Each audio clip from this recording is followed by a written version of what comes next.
nyok kita ngarang ondel-ondel nyok. Ondel-ondel ada anaknya boy, anaknya ngigel tertiteran oi.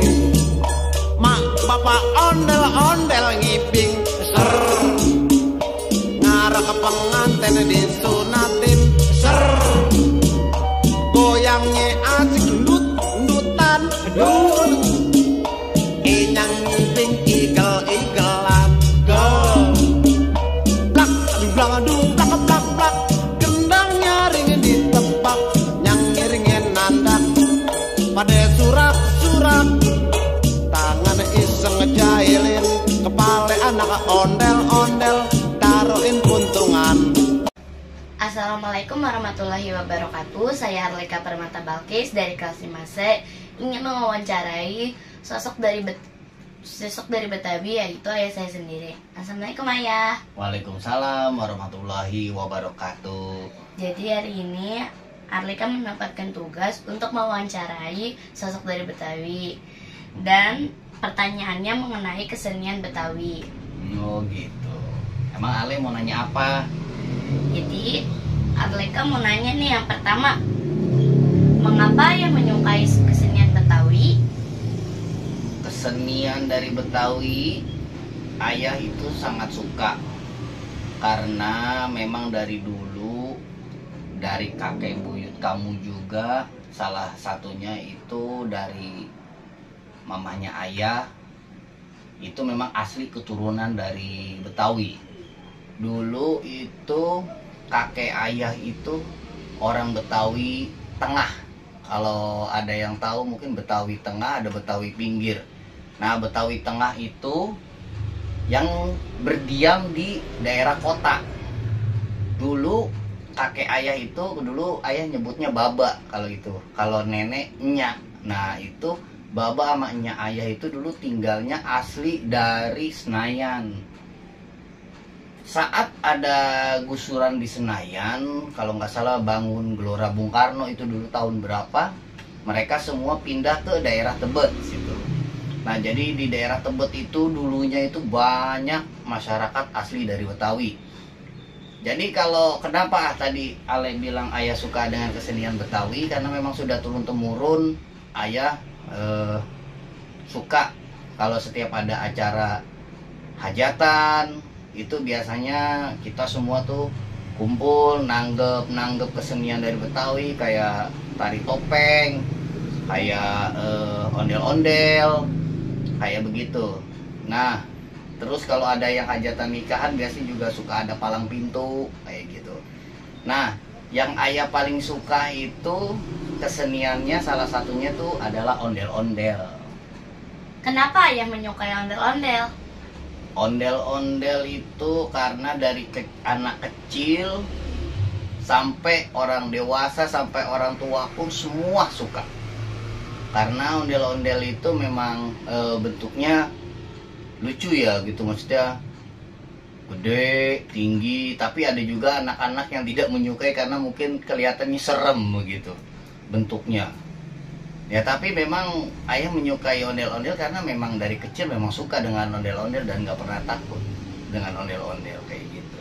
Nah, ondel-ondel ini, jadi biar kamu juga tahu, ondel-ondel itu terbuat dari bambu. Dalamnya itu, jadi badannya itu dari bambu, anyaman bambu kayak gitu. Nah, itu di dalamnya itu ada orangnya buat untuk gotong gitu, bawa ke sana ke sini, bisa buat puter. Nah, itu gitu. Ke rambutnya itu dari ijuk. Kalau dulu zaman dulu itu belum ada kembang kelape begitu, rambutnya dulu itu pakai sapu ijuk. Jadi ondel-ondel itu dulu rambutnya sapu ijuk. Nah, itu ada cewek, ada cowok. Biasanya yang ondel-ondel yang cowok, yang laki-laki itu mukanya warnanya merah. Itu identik. Kenapa dikasih warna merah? Identik dengan semangat. Warna merah itu identik dengan semangat dan keberanian. Kalau untuk yang perempuan, ondel-ondelnya itu warnanya putih. Putih itu identik dengan lambang kesucian kayak gitu. Jadi yang membedakannya antara ondel-ondel laki-laki dengan perempuan itu cuman dari warna mukanya, wajahnya. Kalau laki-laki warna merah, kalau perempuan warna putih. Udah kayak begitu, ondel-ondel itu semuanya pasti pakai apa? Selendang kayak gitu. Itu khasnya tuh orang kalau dari Betawi pasti ondel-ondelnya pakai selendang kayak gitu. Kan ayah menyukai ondel-ondel nih. Dulu fungsi ondel-ondel itu sebagai apa sih? Nah, kalau menurut cerita baba ayah dulu itu, zaman dahulu ondel-ondel itu biasanya digunakan sebagai penolak bala. Sekitaran tahun 1962 atau sebelumnya malah mungkin 1950-an gitu, 40-an. Nah, itu ondel-ondel biasanya digunakan untuk penolak bala. Biasanya menghindari kayak musibah kayak gitu, tapi juga digunain juga sebagai acara-acara pesta rakyat juga kayak gitu. Nah, ondel-ondel zaman dulu itu apa namanya, hanya bentuknya sama, tapi sedikit berbedanya itu karena mungkin apa ya, orang-orang dulu itu bilangnya sebelum ondel-ondel bilangnya barongan soalnya gitu, jadi kelihatannya serem. Kalau yang zaman-zaman sekarang kan udah modernisasi kayak gini, ondel-ondelnya kan nggak terlalu serem. Terus rambutnya juga udah nggak pakai sapu ijuk lagi, rambutnya itu udah pakai kembang kelape tuh yang dibuat sendiri dari anyaman itu. Nah, ayah kecil dulu itu tahun 1980-an. Nah, itu ayah masih ngalamin ondel-ondel yang pakai rambutnya sapu ijuk kayak begitu. Nah, jadi kalau zaman dahulu itu memang ondel-ondel biasanya digunakan sebagai penolak bala, atau memang kalau ada peresmian juga sih. Zaman dulu misalnya ada peresmian apa, biasanya ondel-ondel digunain, tapi zaman dulu orang sebutnya barongan, bukan ondel-ondel kayak gitu. Sekitar tahun 79-an gitulah, baru tuh pas Haji Benyamin Sueb nyanyiin lagu ondel-ondel. Nah, orang pada tahu, oh itu ondel-ondel khas dari Betawi gitu. Kurang lebih kayak gitu. Ayah biasanya tahu nggak ondel-ondel itu diiringi musik apa? Kalau ondel-ondel itu khasnya biasanya diiringin musiknya tuh pakai tanjidor kayak begitu. Banyak sih. Terus ada pakai gong kayak begitu juga. Khasnya apa namanya, biasanya sih pakai tanjidor kayak begitu. Ada yang pakai rebana, kalau zaman dulu tuh pakai rebana, pakai kendang tuh kayak gitu.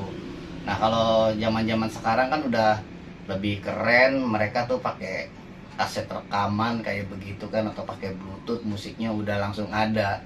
Zaman sekarang udah jarang banget, ada tapi sudah jarang banget ditemuin dengan menggunakan alat musik tradisionalnya gitu. Tapi ada nggak satu alat musik yang ayah sukai? Ya, kalau ayah suka dengan itunya, apa namanya, kendangnya. Kalau dulu tuh ada kendangnya kayak begitu, seru aja gitu. Kan alat musik sudah nih. Nah, sekarang lagunya.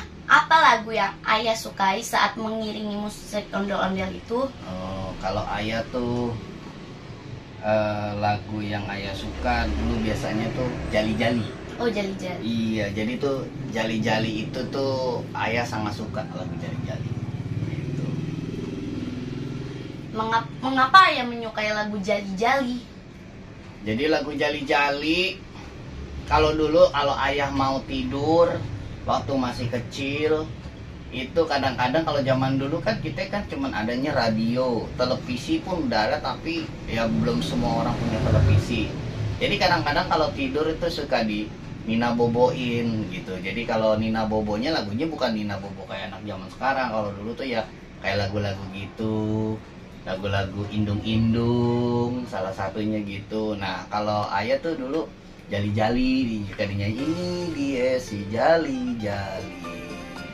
Lagunya enak, merdu sekali. Nah, lagu Jali-Jali itu kenapa ayah suka? Karena itu ada balas pantun di dalam lagunya itu. Jadi kalau zaman dulu, kalau orang suka sama seseorang, atau orang tidak suka dengan seseorang atau orang menghina seseorang itu biasanya nggak diucapkan secara langsung, biasanya menggunakan pantun kayak begitu. Jadi ada banyak pantun yang dipakai di kayak gitu di lagu Jali-Jali. Ya baik, terima kasih Ayah atas waktunya. Wassalamualaikum warahmatullahi wabarakatuh. Waalaikumsalam warahmatullahi wabarakatuh. Jadi Ayah cuma pesan sama Arleka, sekali lagi tolong diwariskan sejarah kesenian tradisional dari Jakarta. Kenapa? Karena walau bagaimanapun Arleka ada darah keturunan dari Betawi juga. Arleka sendiri kan lahir di Jakarta. Jadi jangan sampai generasi-generasi yang sekarang itu melupakan sejarah. Terutama kita yang tinggal di Jakarta ini jangan sampai melupakan sejarah dahulunya kota Jakarta dan sejarah kesenian tradisional dari Betawi. Oke? Cukup. Ayah ucapkan terima kasih sama Arleka udah mau bertanya sama Ayah. Sekali lagi semoga Ale bisa jadi anak yang pinter, bisa meneruskan kesenian tradisional lainnya, nggak cuma dari Jakarta. Oke, wabillahi taufiq wal hidayah. Wassalamualaikum warahmatullahi wabarakatuh. Tahun yang mana, bulan yang mana sayang? Tahun mana, bulan yang mana? Pastilah kita berkumpul lagi. Resek tahun kebembem, resek tahun kebembem.